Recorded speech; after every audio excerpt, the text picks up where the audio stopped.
Our channel. Hi friends, সবাই কেমন আছো? আজ আমি আবার এসে গেছি তোমাদের মাঝে একটা নতুন রেসিপি নিয়ে, পাস্তার রেসিপি। প্রথমে আমি এখানে অনেক রকমের সবজি নিয়েছি। এবার আমি একটা ফ্রাই প্যানে কিছুটা তেল দিয়ে একটা ডিমকে সাদা সাদা করে ভেজে নেব। সামান্য পরিমাণে লবণ দিয়ে ডিমটাকে আমি ভেজে নিচ্ছি। দেখো, এবার একটা পাত্রে কিছুটা জল দিয়ে সামান্য পরিমাণে লবণ আর সামান্য তেল দিয়ে দিচ্ছি। দিয়ে এখানে আমি সব পাস্তাগুলোকে দিয়ে দেবো। দিয়ে এটাকে ভালো করে সেদ্ধ করে নেব।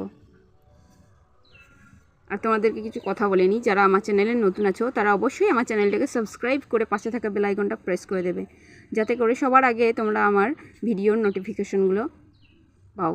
আর যারা আমার সাবস্ক্রাইবার আছো তাদেরকে অসংখ্য ধন্যবাদ। এবার আমি পাস্তাগুলোকে ছেঁকে তুলে নিয়েছি একটা পাত্রে। এবার আমি একই জায়গাতে সামান্য পরিমাণে তেল দিয়ে এখানে সামান্য পেঁয়াজ কুচি দিয়ে দিলাম। এবার আমি এখানে সামান্য লবণ দিয়ে দিয়েছি, আদা কুচি, রসুন কুচি, লঙ্কা কুচি, এবার ক্যাপসিকামের কুচিগুলো দিয়ে দিলাম, মটরশুঁটি দিয়েছি, এখানে বাঁধাকপি দিলাম, টমেটো দিলাম। এবার সবগুলোকে ভালো করে নাড়িয়ে চাড়িয়ে নিচ্ছি আমি এখানে।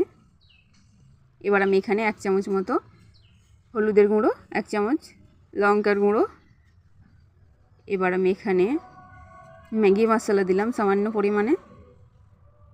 এবার সামান্য তেলটা অ্যাড করে দিয়ে এটাকে ভালো করে ভাজা ভাজা করে নিচ্ছি। দেখো,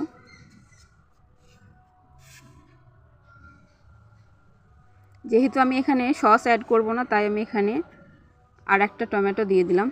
এবার এখানে আমি পাস্তাগুলো দিয়ে দিয়েছি, দেখো, মিক্স করে।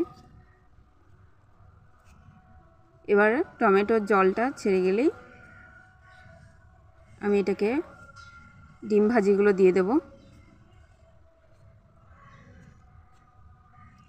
এবার ডিম ভাজিগুলো দিয়ে দিচ্ছি। দেখো, ভালো লাগলে অবশ্যই লাইক, কমেন্ট, শেয়ার করবে। Thank you so much everyone.